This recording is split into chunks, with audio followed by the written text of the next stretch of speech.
The 7 o'clock news summary from Chris Berrow. The United States says it believes Ukraine is ready to move forward in a ceasefire process with Russia. Senior American diplomats are to hold talks with their Ukrainian counterparts in Saudi Arabia.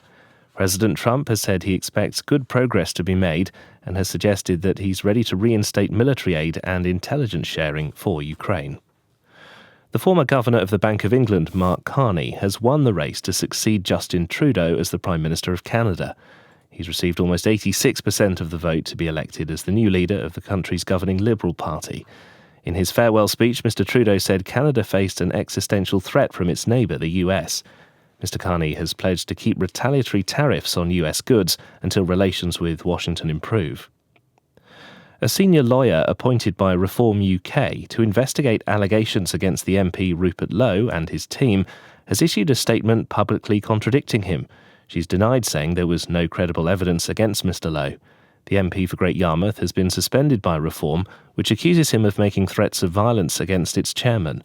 There have also been allegations of bullying in Mr. Lowe's offices. He strongly denies all the claims. Chinese tariffs on American imports have come into force, affecting farm produce, including chicken, wheat and corn. It's the latest escalation of a trade war between the world's two largest economies. Beijing has vowed to fight until the bitter end in a trade war with Washington.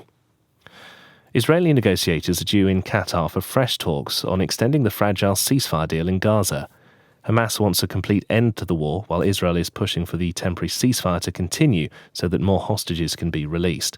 Israel cut off all electricity supplies to Gaza yesterday in an effort to exert further pressure.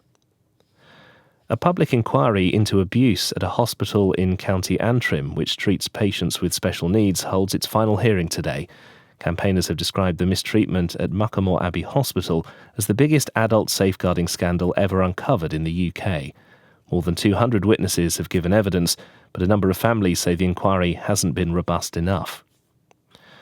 Today, the Environment Secretary, Steve Reed, will pledge to clean up Windermere as part of an effort to ensure only rainwater enters England's largest lake. Windermere has been polluted by millions of litres of untreated sewage over the past few years. The government has announced £100 billion of private investment to spend on sewage pipes, pumping stations and new reservoirs. And the King will lead celebrations for the annual Commonwealth Day service today.